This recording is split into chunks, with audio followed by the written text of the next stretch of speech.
Hi and welcome along to the All Guns Blazing podcast from my man DT in the building. We are here. What should we talk about first? Should we talk about the weather? Weather? Shall we talk about the takeover? Shall we talk about... No, I'll tell you what. Let's start with the game. The semi-final of the Europa League. Right? Yeah, let's talk about the weather. Villarreal 2, Arsenal 1. The general consensus of that, we're lucky. Talking to all the fans, was we got out of jail. Mm-hmm. Yep. And also, one of the big talking points of the game, and it was a big talking point, we were sat in this very room when the team sheet came out. Mm-hmm. We're looking on the team sheet and we're like, hold on a minute. No striker. There's no striker. Mikel Arteta decides to experiment with playing a false number 9 a la Pep Guardiola, what he did the previous night when he played against PSG. He decided to experiment with that, something we've never done, as far as I know. Somebody was saying to me yesterday, we've done it once. I don't remember ever playing like that. And it was a disaster. And had it not been for a very soft penalty that we got, I think we'd be out of the tie now. I think that goal does get us back into the tie. I think, it is now a situation where Arsenal can turn it around. But why did he experiment in the semi-final of the biggest game of his career, of his managerial career, as far as I'm concerned? Why experiment? Well, there's two defining moments, first of all, in that game. Leno's save at 2-0, because 3-0's over, it's done. And then obviously the penalty. Why he experimented, honestly don't know. I can't defend it. I can't defend him. I don't know. You've defended him a lot over the past season. I can't defend it. Throw everything you want at me. Because at the end of the day, I've got nothing to say. I genuinely have nothing to say. I can't defend it in any way, shape or form. I'm not even looking at, we got one goal and we're still in the tie as a positive. I'm not trying to use any angle. That is a positive. No. That is a positive because we shouldn't be out of the tie. To me, it's not. Because what I look at is the overall performance in general in a European semi-final. And it's not acceptable. It was abysmal. It's one of the worst performances I've ever seen. I can't remember the last time I was that angry. And I've been angry a lot over the years. Yeah, we know. Yeah, I know. But listen, at the end of the day, like, I don't mind if you lose a game, but you put 100% in and you do everything you physically can. There's been a lot of times this season we've lost games and you can blame the players. But that is solely on the manager. You can't blame anybody else. Do you think he's a manager that gives too many instructions? Because I remember speaking to, I was doing one of the, on AFTV VIP, excuse me, we do the press box. And I can't remember which journalist it was I was speaking to. And they said to me that when you go to the games now, because he gets to go to all the games, he goes, obviously with no fans there, you get to hear everything. And he goes, Mikel Arteta is constantly giving out instructions. You go there, don't move from there. You go over there, overlap. He said this guy, he goes, honestly, he goes, Robbie, he goes, he doesn't really allow the players a lot of freedom. He goes, and he did say Pep Guardiola is very similar, but he goes, he just thinks it's excessive amount of orders. And is there too many instructions out there? Because I don't know. I just didn't get... I think you can look at it two ways. Maybe he's having to give out the instructions because the players are not good enough to actually go out there and do it. If you look at Pep, yes, he does give instructions, but how many times have we watched Pep on the bench and he's just sitting down? He's just literally sat down, drinking, chilling. He'll get his message across, but then there is a majority of the time that he's sitting there and he's cool.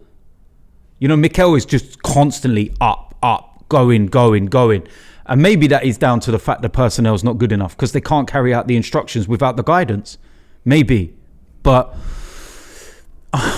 I just don't know what to say about that performance in general, just every bit of it. And, it's... What was it?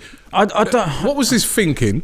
I don't know. I'm just trying to work out and say, what was his thinking behind this false number 9, right? None of us know. Because, all right, I know Aubameyang is just coming back from suffering from malaria. Lacazette was out, even despite them saying good news. He could be playing, but Lacazette didn't play in the game, right? Eddie Nketiah was very disappointing against Everton, barely touched the ball. We understand that. It's been disappointing all season. But he's got Martinelli there who can play as a striker. Literally everybody who did their formations had Martinelli in the team. Martinelli can play as a striker, right?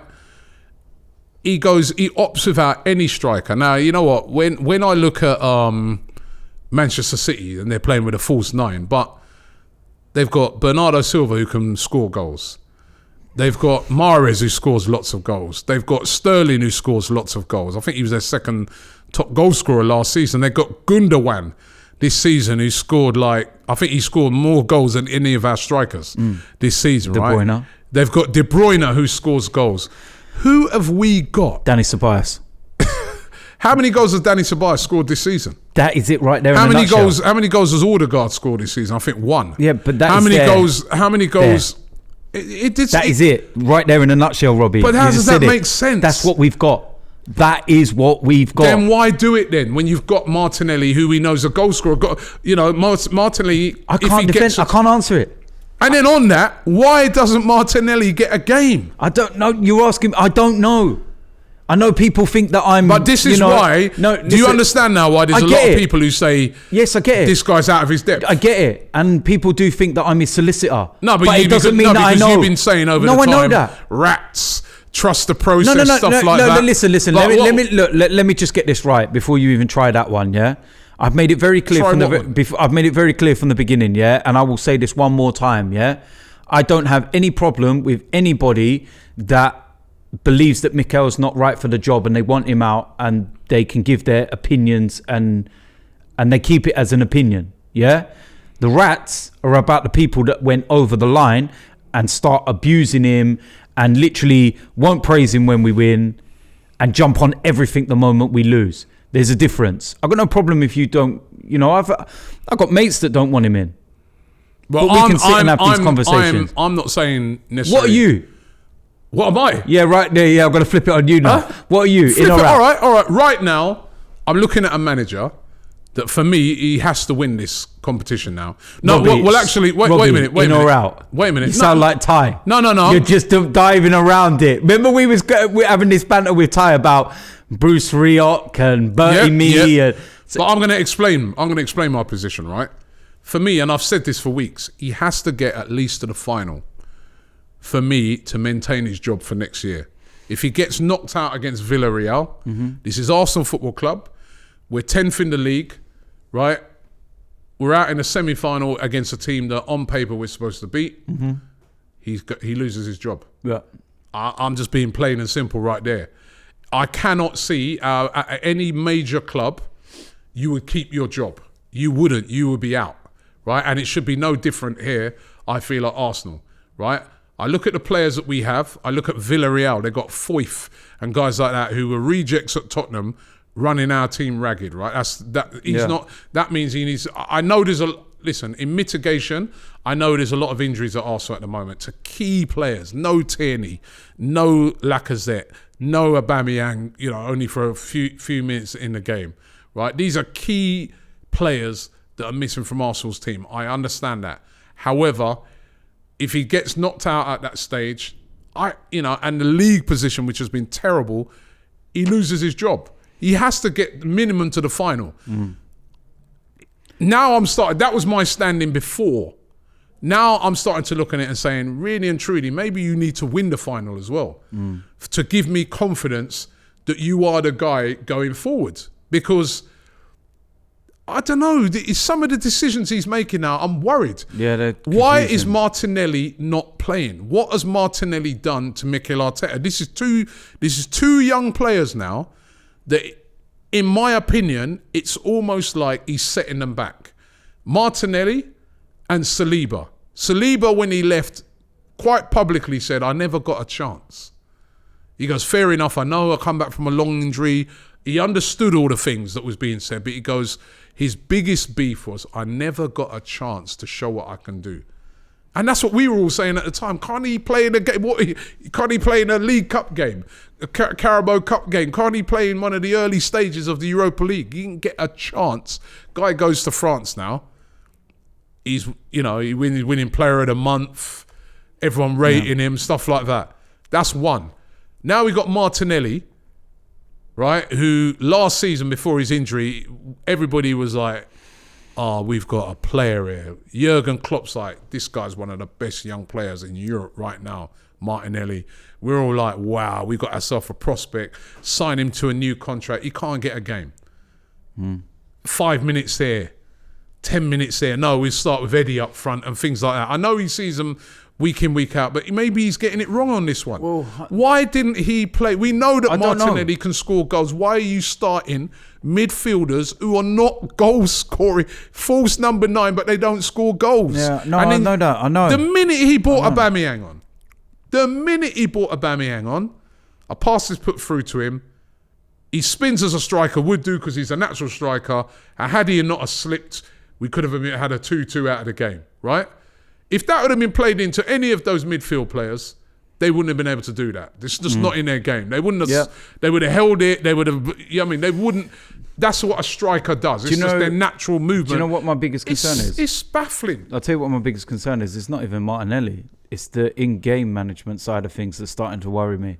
Yeah. Substitutes too late. Like, I don't get why you made a double substitution with 30 seconds to go. Like, was there actually any need for that? I was thinking, are we winning the game?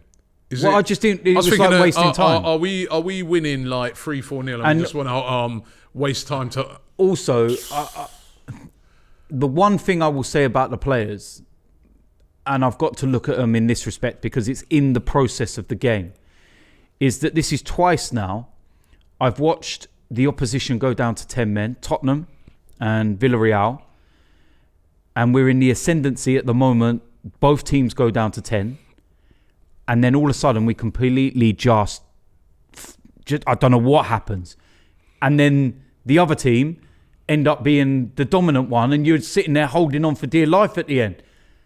I don't know what on earth happens at that point. And that's where I don't think that's Mikel's fault because it's game management by the players themselves. Right. Because there was moments in that game when Xhaka or I think it might have even been Mari at one point had the ball in the left back position. And they're trying to do a little flick around the player and run round them. And you're there like, what are you doing? What are you doing? Get the ball up the pitch. That's not the manager's fault, that Pit. So that's what you've got to say to the players. Game management, understanding. You're experienced international footballers and you're doing silly, novice things. So that side of it, I don't get it. So you brought up another very good point, right, about in-game management. Now, again, Danny Ceballos has been awful. I think in your player ratings, you gave him a 0, 0, 0, 0, 0. 0, 0, right? 0, 0. Danny Ceballos is having a nightmare game. Yep. He's been poor in the first half. Take him off. Most of us thought you should have took him off in the first half, but all right, you persevere. Have a word with him at half-time. Danny, go out there. Come on, man. You've been poor. Come on, produce something for us in the second half. He's on a yellow card. He comes out in the second half. He commits another foul that he's very lucky. Very lucky. Very lucky to still be on the pitch, right? It's obvious at that stage that the referees looked at it and thought, don't really want to spoil the game. All right, it's just, all right. He's kicked him, but the player was, all right, I'm going to give you that one. But psychologically, everybody knows in that referee's head, he's saying, but that's your last one. Next time, you're gone. We know he's a midfield player. Midfield is the area where the most tackles are made. Right? He's having a bad game. Why does Arteta not take him off? Why leave him on the pitch to then pick up a second yellow card, red card, he's out of the next leg, and it could have been more costly because now we're down to 10 men. And had Villarreal had anything about them, they could have really taken advantage. The only thing I will say to that, I get what you're saying. The only thing I will say is that I have actually heard Mikel's reasoning for it, and he said but he said that the moment he did that tackle, they got Martinelli out, warming up, ready to come on, and he was literally about to come on, and Ceballos got sent off. Rubbish. I'm only going by what he said. He'd done that tackle about 5 minutes before. Well, what you got to remember is that they would have made that decision And they wouldn't have said to Martinelli, "You're coming straight on. You do have to go and warm up." The moment moment he made that tackle where he got away with it, it should have been to Martinelli. Right, Martinelli, get ready. Yes, but apparently that's what he did. But what I'm saying is as well, like, listen. All I'm going to say is that I've gone by that what's been said. I need to go and actually see the time scale between the two. It's at least 5 minutes. Right? No, listen, I'm saying I need to go and see the time scale because a player does have to warm up. Let me see if I can find that. Do you know what I mean? A player does have to warm up, right? And also, what you would hope, warming up for 10 minutes. What you would hope is that Ceballos is smart enough to just stay away from doing anything stupid. Yeah, but you see how he was playing. You know. You see how he was playing. Man might as well have worn lead boots. I don't think I'm going to be able to fight. I don't think I'm going to be able to fight. Man might as well have lead boots, mate. The man was getting roasted left, right, and centre. It looked like but he he's was still on the pitch. And again, I know, what you're saying, with substitutions, man. Get Martinelli on from early. For me, at halftime, you should have bought a Martinelli or a Aubameyang. Yeah. Do you know what? Do you know the only thing that I think is that at halftime he probably said, "Right, give you 10 minutes, see whether we're getting ourselves back in this game. Carry out the instructions that I'm now telling you to do. If not, changes."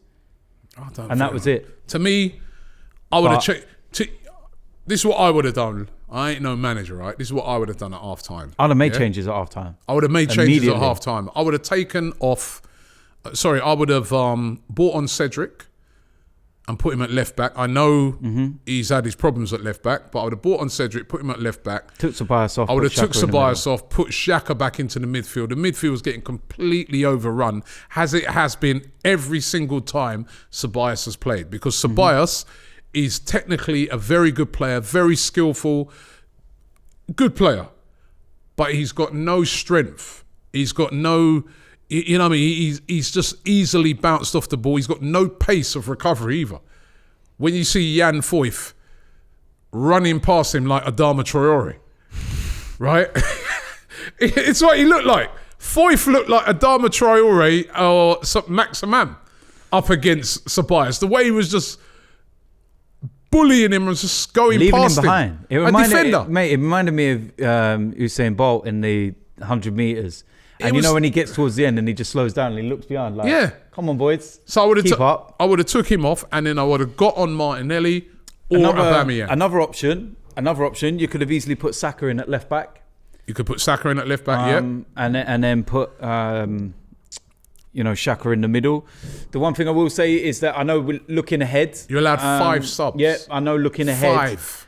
I think Tierney is in contention. Because the reason why I say it is because he was actually in Spain. He was there, weren't he, watching? Yeah. So he obviously travelled, and then they may have decided last minute, you know what, we're not going to risk you for this one. Let's look at getting your minutes against Newcastle, and then next week, if he started, even if he wasn't playing, don't play Granit at left back. Put him back in that midfield area. How big a mistake now as well, when you look back at it, was January, when they didn't bring in a backup left back. Yeah. Did not bring in a backup left back. Cried out for it. We were talking know about that Bertrand Tierney, Bertrand, all these players. Bertrand would have been a great deputy. Exactly. We know that Kieran Tierney, despite being brilliant this season, is injury prone. No. Nothing. These are our ambitious owners, and the manager as well, again, has got to take... Dare I say it? And do you remember at the time, he said, we've got Saka who can play there. Yeah. But he's not even playing him there. Robbie, dare I say it? We'd probably been better off with Kolasinac being there and Xhaka staying in midfield. Yeah, because at least Kolasinac is a left back. At least it's natural. Right? So again, that's another big mistake. Honestly, this is why now I'm starting to look at it and thinking he needs to win it. Although Lee made a great point. Is Arteta a lucky manager in that you see managers like this, right? Yeah. That could go on and win it. I know everybody at the moment saying, it's United's cup after they blew away Roma 6-2, but it's too simple to say that. Do you know what? We've seen so many times over the years, right, that, because if we go through next week, nobody will care about what happened on Thursday night. No, of course not. And do you know the one thing? I've spoke to Manchester United fans, and you got the ones that are gassed up after that victory against Roma, and rightly so. They destroyed them. They're in the final. Roma ain't winning that game 4-0, not in hope in hell's chance. But Manchester United fans are sitting there going, we want to play Villarreal. Because believe me, if Man United play Villarreal in the final, they'll beat them. They will beat Villarreal. They will beat them all day long. Yeah. Now, they're concerned because of their record against us. And also one other contributing factor, if we both reach the final, that I think a lot of people may not take into consideration until the time, is the same scenario that we had when we went and played against Chelsea. We were the team, that were desperate to get into it. And then they were the team that were already qualified. So it's like, will we go into that game with more pressure? Or will we go into that and they're going to be relaxed because they don't need to win it to win the Champions League. So that could work against us. But also, I don't think they would be though, because I think Ollie, he hasn't won a trophy yet. No. So he'd be desperate. But I think there would be less pressure. Anyway, what I mean is less pressure. Right. There's always pressure of a trophy, but where we've got the pressure of a trophy and Champions League football. Psychologically, United know we can beat them. We haven't lost to them this season. We've got a decent record against them. Ollie's not even scored a goal against Arteta. In a one-off game, especially with a lot of players possibly returning for that game, right? It won't be as easy as what they played against Roma. But we've got to get past Villarreal first. Do you think we will get past Villarreal? We've got one away goal. It's 2-1. At the end of the day, we beat them 1-0 next week. We're through. Yeah, good luck with that. This ain't like the 1990s, the early 1990s. This ain't 1-0 to the Arsenal. This ain't a George Graham team. No, but 1-0 and we're through. Yeah, I know, but I'm saying this ain't a George Graham team. Do you really think we're gonna go and score and defend a what? Please, I think we've had about 2 clean sheets in the last 14 games or something. There's absolutely no chance, none at all. If you want clean sheets, go do the washing, because you ain't getting it with Arsenal. It's that simple. I've got this feeling. Can we score 2 goals against Villarreal? Yes, most definitely. I think we can if we play the right way with the right players and the right mentality. I've got this horrible feeling it's going to go extra time and possibly penalties, because I can see Villarreal scoring and I can see us scoring 2. And then it was very Emery yesterday, wasn't it? Very Emery. That there. Because, if he'd have gone for the jugular, they probably would have got another. They would have wiped us. That there was so reminiscent to so many performances under Unai Emery at Arsenal. He just at half-time, he didn't go for it. 2-0 up, you're thinking, get free. At half-time, he was already thinking to himself, don't concede an away goal, 2-0, let's get out of here, let's go. He invited that pressure. He invited it. And that was his fault. And this is the thing. This is, when I look at games, like, I always believe that you should really look to go for it in the second half of a game, because you don't have a break and you don't have an opportunity to change things. And it's very difficult for managers to change things from the sideline, because when it's going against you, it just goes against you. I wouldn't have an issue with it being 0-0 in the first half in the second leg. I would be happy with it. I would take just nick that goal. And then let it go to half time and then go. Because that's when I feel after half time, like I said, you can't change things. It's very difficult for a manager to change things around. I don't know what it is. I've got a feeling we're going to get through. I'd love to know what you're smoking. Do you want to go through? Well, of course, look, I want to go through because I want to be in the European final and I do want to win it. But do you want to win the final? Listen, do you want to win the final, and do you want to I'm going to say. I know what you're going to say, and I'm going to say. It's going to sound like a ridiculous question, right? Would you rather lose the semi-final to Villarreal or a final to? No, not lose the final to Man United. No, it's nothing to do with that. Okay. Do you want to win it? Do you want to win the Europa League that then brings us back into the Champions League next season, which, by the way, I saw PSG City the other night. We get destroyed by those teams, but that's another subject. That's not even the subject I'm touching on right now. You don't want to. Get into the Champions League next season, and then over in America, sat on his rant, Stan Kroenke's like, money again, we got it back now, we're back in the Champions League, everything's cool, we're not selling for sure. Whereas if Arsenal didn't win it, got knocked out, the pressure mounts big time on him, not just from the fans, because the fans will then turn their attentions very seriously again to the Kroenkes, 10th in the league or worse, no trophy, no ambition, Kroenke out, right? No European football. And no European football at all, which would hit the Kroenkes hard in the pocket. Then you've got in the background the guy that we've seen this week, Daniel Ek, the founder of Spotify, sitting there. He's got the money. He's got the Invincible guys on board. He's ready to go. Could the pressure I'm just looking for something. Getting knocked out and having no European football for the first time since the Kroenkes have been here, do you think that would maybe tick them over the edge and say, right, we're going to sell up? First of all, I was looking at something and someone actually sent me this, but it was they'd done the maths on something. But the premium Spotify, the price went up. I heard about that. Yeah, they pull it up. There's 155 million premium Spotify users. They are all now paying an additional $24 a year, $2 additional per month. That equates to 3.7 billion in new revenue. Arsenal's net worth is 2.8 billion. Maybe he's put everyone's prices up to buy Arsenal. Maybe he's not as dumb as you think. Maybe that's why everyone's premium went up by $2. And when you equate it over the course of a year... Although that's not a very accurate thing to say, because he doesn't actually own all of Spotify. No, he doesn't. He doesn't. But listen, he's not going to be short of contributors or... Listen, the guy is a very wealthy guy.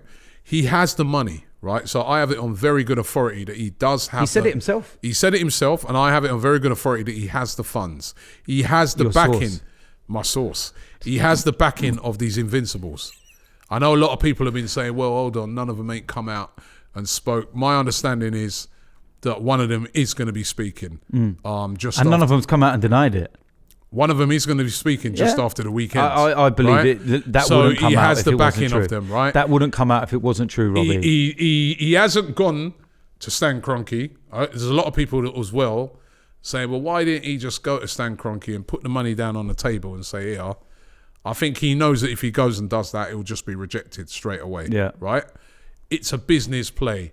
Is what these billionaires and that do, right? He knows to get that club, Kroenke has to be in a difficult position. Now, if Kroenke's got no European football, sitting looking at the profit and loss sheet, which is going to be heavily with losses, no European Super League to look forward to bail him out, no income from European football, a mediocre team that he's going to have to spend serious money on. I know he said during the week, we're looking to invest, and we've heard all this before. That team needs serious surgery to get it back to where it wants to be. With no European football as well, who's going to come?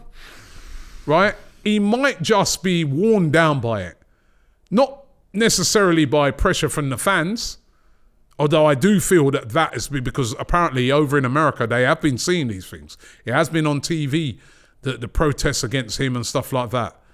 He might just think to himself, you know what? Let me take that couple billion, man. I've got this stadium to sort out. I've got, I can't take it no more. Just, you know what? Get on the phone to Ek, tell him he can have it. Because I know there's a lot of people out there saying it's never going to happen. They're not going to sell. And they might not sell. He's a billionaire. He's got billions. But we've also seen owners that we didn't think would sell. Hicks and Gillette, when they was in charge at Liverpool. No one thought they would sell. They were sticking in. They were saying no chance we're selling. They sold it. You had that Randy Lerner at Villa, another American owner, said he ain't selling nothing. He sold it. You've had, who else? Mike Ashley, who's been at Newcastle for years and years and years and years, has always said he ain't selling, right? All of a sudden, the Arabs came along and we're going to buy the club. He wanted to sell all of a sudden. You never know. The pressure could mount on the Kroenkes. And they may sell. And look, the thing is as well, when I listen to what, Josh Kroenke was saying, I don't take them saying they're not going to sell as anything other than part of their own play. Because you're never going to show your hand. It's like going to buy a car on a bigger scale. When you go to buy a car, the asking price will be 10 grand, for example. You're never going to go there and go, I'll give you 10 grand. You'll go in there and be like, I'll give you 8. Even if it's to get a couple of £100 off or 500 quid or whatever, you just want less than what the asking price is. You know, if you turn around and go, what's the lowest you would take? As the owner, you're not going to go, well, I'll take around about 8 because you've just gone and, you know, it's just obviously on a massive scale. You know, billions that we're talking here. Do you believe the Kroenkes when they come out? They came out this week and they said, listen, we're ambitious. We're going to spend... I mean, the first test for me of their ambition will be this, yeah? If we don't win the Europa League, what they do with Mikel Arteta. To me, I know it seems horrible to say, and I do like Mikel Arteta, but if you're ambitious... and you're looking at it and you say, right, we finished 10th. We didn't win a trophy this season. And I'm ambitious and I know the size of this club and that. He'd have to go. You know the one thing that's numbers. Step one, he'd be gone. I know that's the step one. The other thing as well that I would actually look at is that off the top of my head, I can't even think who would actually take over. Who would want the job? You find somebody, there's experienced managers out there. There's even, you could even say like a Rafa Benitez come in and just steady it up for a while, or you know, I mean, they should be looking at your Nagelsmans and people like that. But he's right. He's going to. I know he's going to buy him. Ten Hag's just signed a new contract to Ajax. Yeah, so you know, but they should be looking. That's the first step of their ambition. If they're ambitious, they got to look at the squad. There's at least 5-6 players in there that have to go.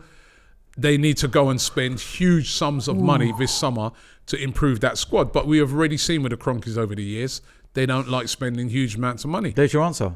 There's your answer when you say to me, do you trust them? I'm not fooled by this thing. We're ambitious. None of us. I don't think you can speak to any Arsenal fan and they'll say to you, yeah, you know what, give him an opportunity. Maybe Ray Parlour. That's about it. But apart from, you know, there's nobody that can genuinely look at it and go, yeah, you know what, give him one more. You've had over a decade, and you've done nothing, not a thing. You're not contributed to anything. Honestly, Stan has spent more money on toupees than he has on Arsenal. That's not even taking the piss anymore. He's not put a single penny of his own money into this club. Does he care? Look at this club. Go and look at the players that we had when he took over. Go and look at the level of players we had. Now go and have a look. Do you know what, as I said, the frightening thing for me is, you know, obviously on the Don Robbie channel, we do these watch-alongs. So we had 2 this week. We had one, we did the Chelsea, Real Madrid game. We did the PSG, Man City game. I did the PSG, Man City. I watched the other game as well. I'm watching that game and I'm like, we are a million miles away. When I saw that game, City PSG, you saw the quality of football, the interplay, the speed, the skill, the intensity of that game. Intensity, the defending, the everything. And I'm like, look at our players that we have compared to them. We are way up. To catch up with that, we're going to have to spend a massive chunk of money. Over 200 million. Easy. And this guy has never done that. He's not going to do it. I don't care what he's talking about ambition. He's not going to go in his pocket and take out £200 million. No. If he goes in his pocket and takes out £200 million this summer, I still wouldn't want him to stay, but I'd be absolutely shocked. He ain't going to do it. Why don't he just go, man? Just sell it. You know what?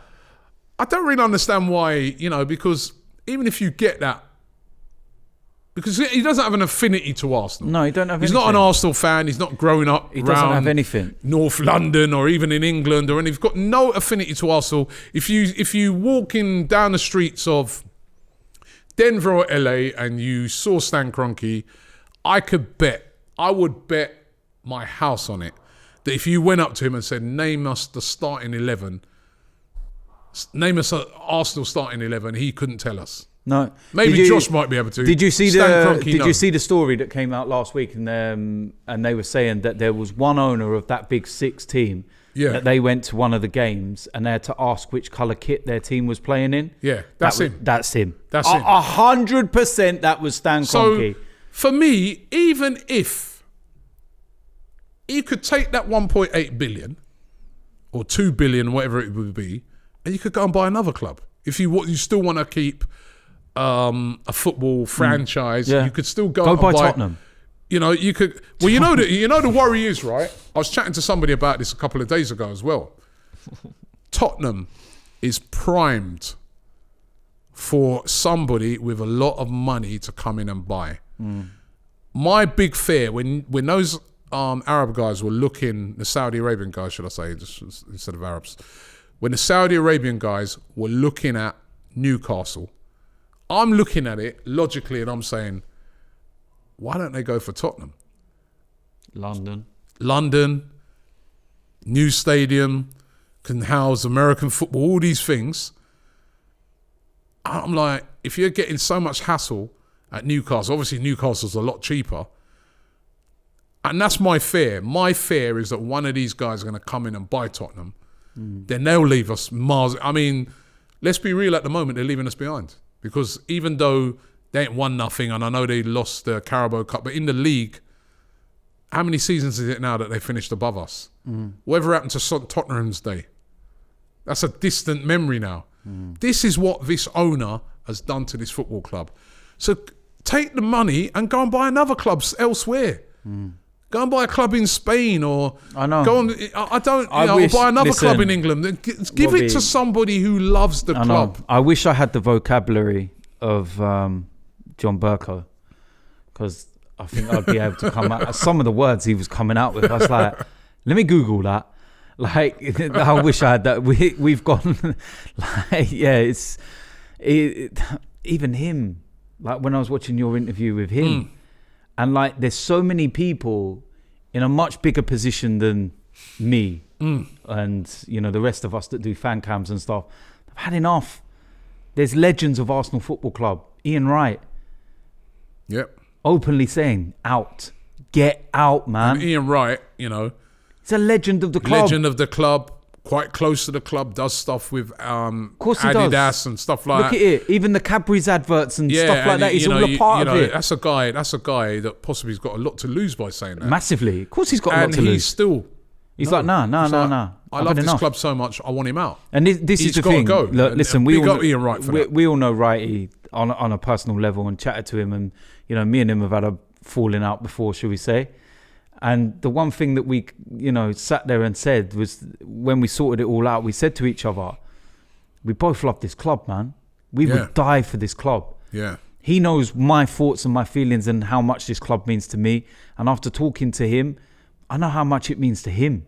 Oh, he loves the club. Loves it. It's hurting. And I don't think Stan Kroenke understands, right, how much fans are hurting. I don't think he understands. I don't think they realise what clubs in this country mean to the fans. They come from I'm not saying that they're not passionate about their clubs in America. It's a different dynamic. But it is they're business. We're a sport. They're a business. Yeah, I think in America, right?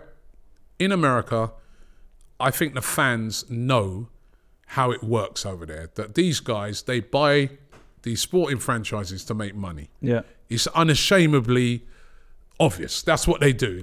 Every single one of the owners, they buy it and they buy it to maximise, and the fans accept it, and that's how it works. And fair play to them. I mean, if that works for them. But over here, it's different. In this country, it's not just about spending money. It's about looking after the fans. The fans, they've grown. They love, generations of fans follow this club and love this club. And whether it gets relegated or whether it stays to the top of the league, that's still their club. You can't switch club. You can't wear another club's colours.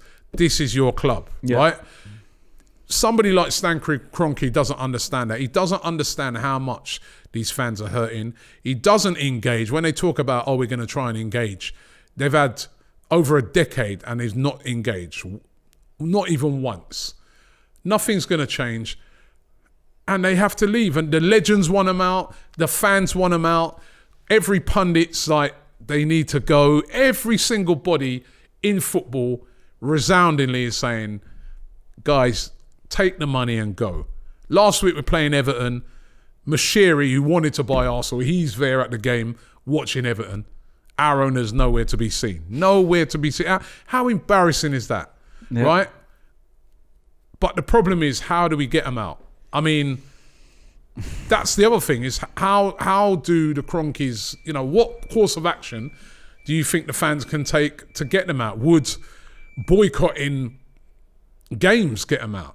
And would Arsenal fans be up for that? That's possibly the only way. Would not buying any merch and that, would that get them out? Or would they just say to themselves, well, we've already got the Adidas money, who cares? I remember, and you were there as well. You was at this game. And I never had so much admiration for fans in my whole life than these fans, right? When we played Blackpool in the FA Cup. Oh, mate. And we went there, right? And those fans have been protesting for years about the Oystons, right? And basically, these guys, Oystons, they didn't care. They were like the Kroenkes, but they actually lived here, right? So they were worse than the Kroenkes because they could see the anger from the fans. They could see it, the hate. And that's the difficulty with these things. They did not give a toss. And these fans, what I found unbelievable with the Blackpool fans, is they're playing Arsenal in the FA Cup. It's their biggest game for donkeys because, back in the early part of the 20th century, Blackpool were a force in football. It's when they were in the Premier League though as well. And remember they was in the Premier League at one time and that, right? But they were so disgusted with their owners and how they mismanaged the club and took money out and really, had no respect for the fans, that all the Blackpool fans said, we're not going no more. So they've been doing this thing where they come to the game. So when they played Arsenal, they turned up in thousands with their banners and everything, and they're protesting. And they're even like coming up to Arsenal fans and they're saying, listen, when you go inside the ground, I remember one of them come up to me and said, Robbie, I know it's not your fight, don't buy but anything. this is what these Oystons have done to our club. What we want you as Arsenal fans to do, right? We don't expect you to boycott the game, but when you go inside that game, don't buy a pie, don't buy a cup of coffee, don't buy anything, don't spend nothing in there, right? As a way of supporting us. I said, bro, I love that. I am 100%, I'm not going to buy anything in there, right? They all chanted their anti-Oyston songs and that outside the ground. And then about 15 minutes before kickoff, they just all turned around and went on. Not one of them went inside. All the Arsenal fans, it was surreal. We were in there, remember? I remember. We were in there and literally it was just the Arsenal fans at one end and that was no one else in the ground. There was just a few of their fans. That was it. There was probably like 50, 60 of their fans that went in. Right? And staggering. Every single, and some of those guys that were there that I was speaking to, they didn't even live in Blackpool. They come further. There's guys, I live in Manchester, there's another guy, Liverpool, there was guys, they came from all over to protest, then go home. And you know what? Eventually, they got the Oystons out. Yeah. The Oystons, they had legal problems and all that, and they had to end up selling the club. They got their club back. So it's not an impossible thing.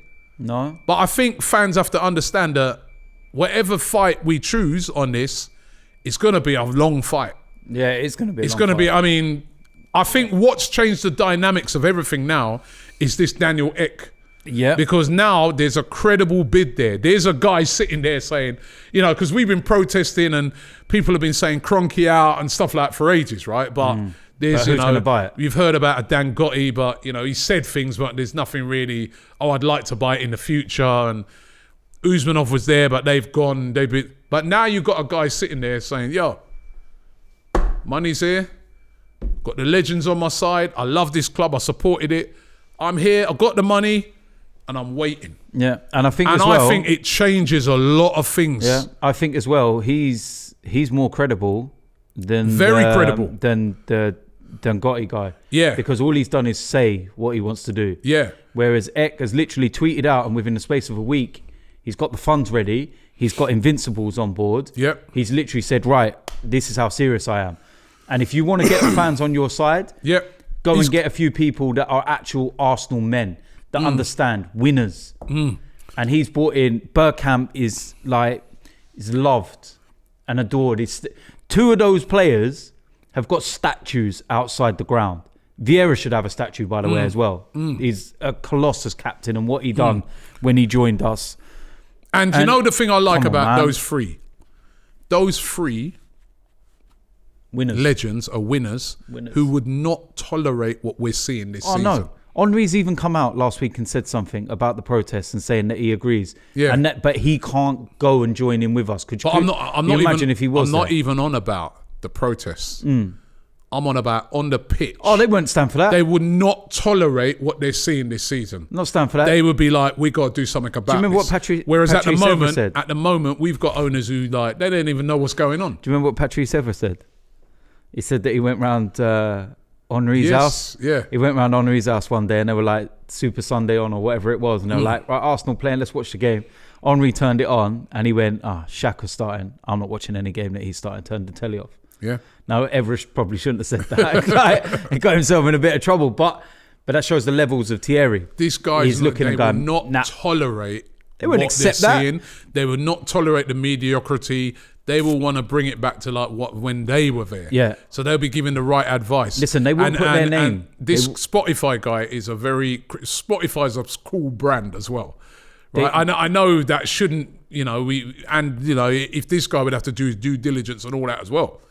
And he'd have to convince us but at the moment, a bit like what Lee Judges said the other night, he said, right now I'd take Ty owning the club over the Kroenkes. That's where it's got to.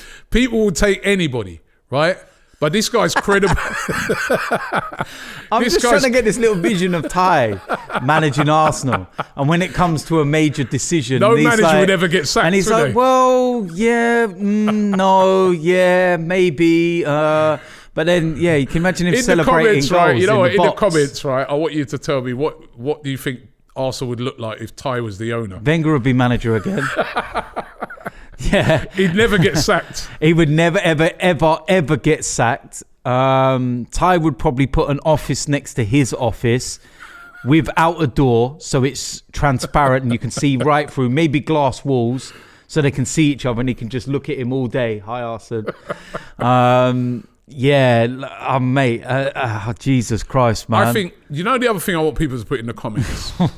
What I want people to put in the comments as well is, what do you think needs to happen to get what pressure could fans put on to get Stan Kroenke out of the club? Do you know what? I don't think it's...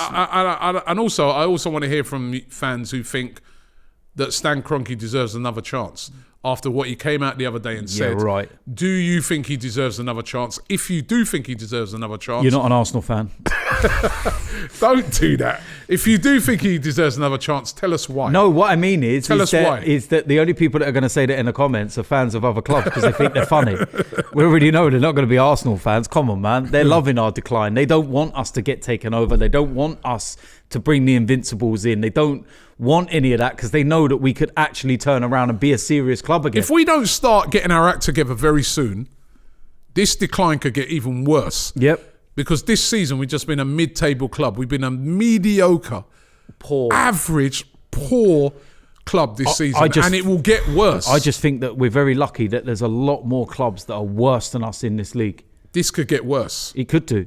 Right, so it could do. It's worse than I even anticipated, and I keep referring to it, but I said that interview with you a few years ago, last season of Wenger, and I said, right now we're a top 8 club. That was 4 years ago. And I remember you looked at me at the time and went, what? And I said, lower your expectations. Yes, and I said, because they give us no reason to higher our expectations. None. And everyone looked at me like, what are you going on about?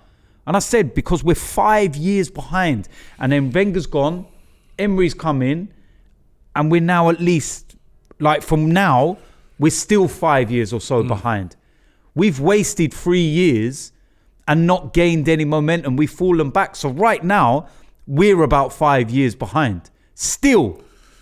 We need a change. Massive changes, Robbie, man. We need Massive a change. Changes all through the whole club. It's rotten. It's all just Need a just change. Horrid, just every bit of it. The weak, spineless mentality of everybody. Horrible to see. I hate it. I hate every bit of it. And I've got to the point, and this is the worst part, and people might be able to understand where I'm coming from, but you will always love your club.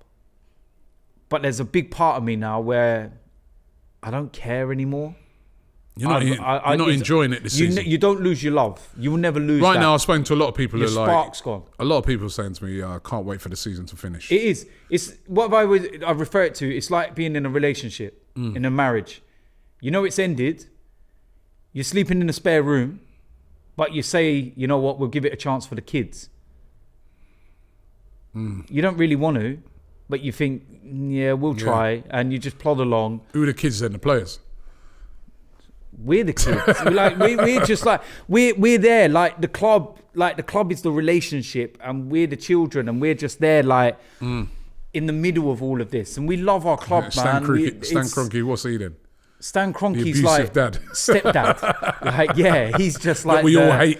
The stepdad. You know when you get that stepdad that comes into the relationship and the kids hate him, and it's like, nah, you ain't my daddy. It's like, nah.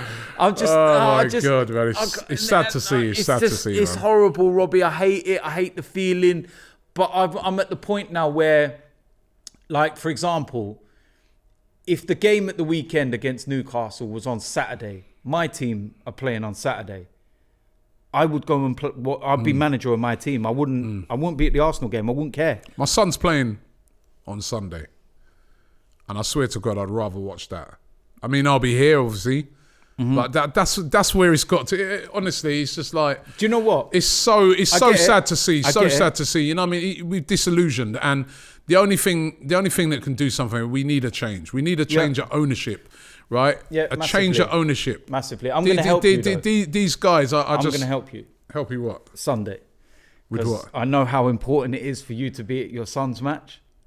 So you go there, and I'll run things here. No, there'll be nothing left by the time I get back. Bloody hell. Hey, you know what? On that, just before we go, right? There's a blackout happening this weekend. Yeah. All of the social media teams in the Premier League, FA, Premier League, all that, they're blacking out all of their social media. I think it's from 3 o'clock on Saturday until Friday. 3 o'clock Friday until midnight on Monday. We're doing it on AFTV as well. We're blacking out our Twitter, Instagram, Facebook. What do you make of it? Do you think it will have an impact? Honestly, no. You're gonna black yours out, or are you just saying to yourself, "There's no point." You know what? I see this as being like, and I get it. For the last year, we've been doing Black Lives Matter and the whole taking a knee in that. And when I see, Wilfried Zaha, for example, say, "I'm not going to do it no more," because what's really changed? If anything, it's got worse. Maybe it's being highlighted more, which is why it looks worse. I think it's always been there, but it's only now at the forefront. But what's changing? Do you know? And you only have to look. Our last Europa League game. Yeah. Yeah. There's a player that plays for the team that's been given a suspension less than somebody who tipped off one of their mates about maybe they're moving, betting irregularities.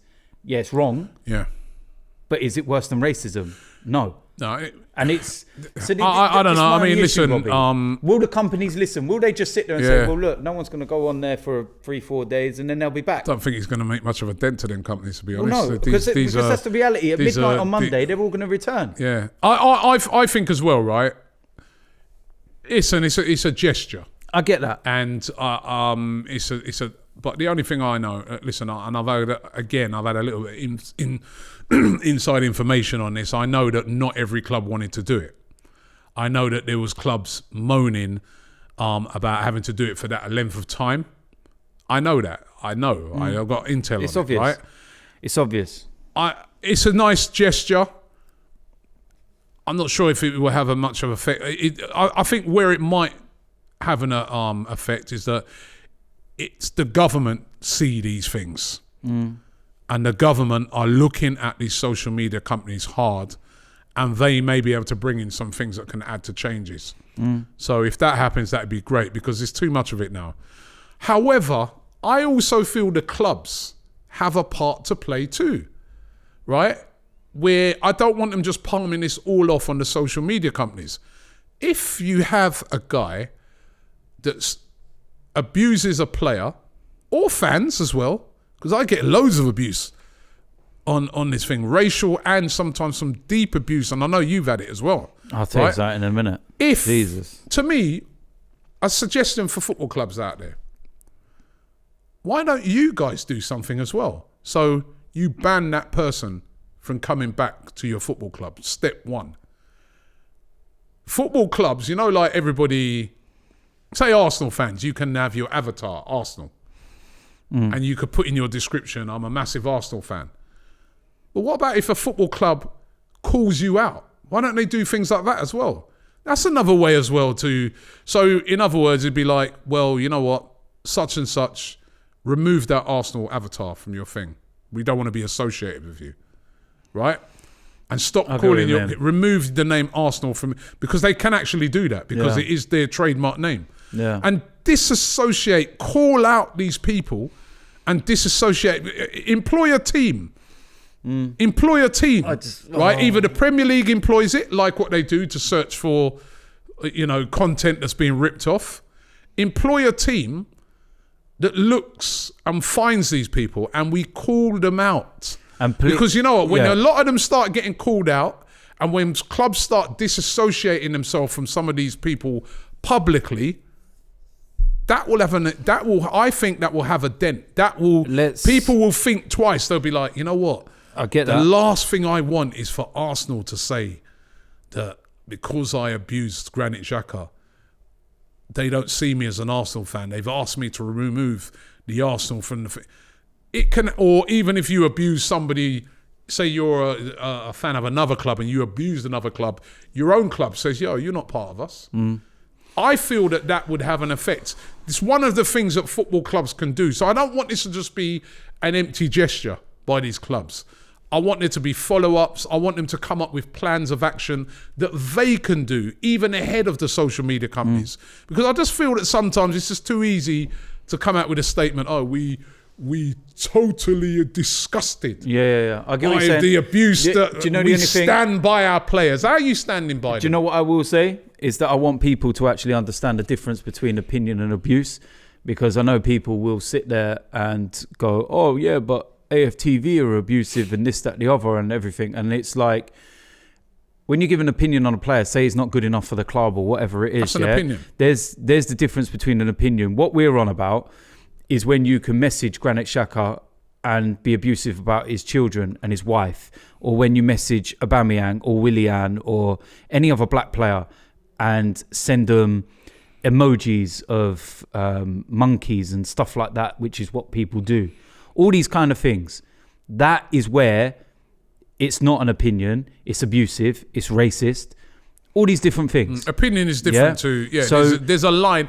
There's a line that everybody knows what that line is. Of course. Right? The other day, this is the thing about the companies, right? The other day, right, Tottenham lost that final, against Man City.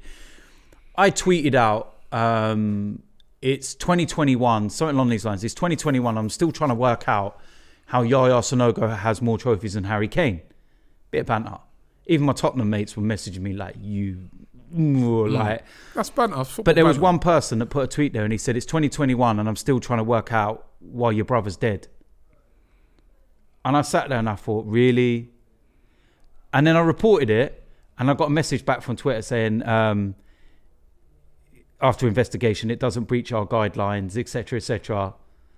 But there's more things that you can do to stop this, like block them, and I'm like how, that's what's wrong. That's what's wrong there, and that's where I feel the government needs to step in on this. That if these things, because it's not taken seriously by these social media companies, we know that it's not taken. But I look on that as well. That then, if say that person was a Tottenham fan, for instance, and I'm not saying he was, that you should also then be able to report that to Tottenham, right? And they can And then Tottenham, if they look into it and he's a season ticket holder or something like that, they say, yo, you ain't coming back. Or if they look into it and he may be a fan abroad, but he's got Tottenham badge and this and that, they say, yo, remove that, take that down and call him out and say, we have asked such and such to do that because of this is what they said. These people need to be called out if we're serious about it. We saw our serious. If, you know, the other day they were talking about banning players from playing for their countries and that if they went into the Super League, and it weren't even the players' decision to go into the Super League. So they can do it. So they can get serious when they want to be. And they can do it quickly. So let's see what happens with this. Yeah. Nice gesture. Yeah. But hopefully it's just not another tick box exercise by these clubs. That's what it kind of feels like. We're gonna stand by it here on AFTV. Thanks for watching and listening to the podcast today.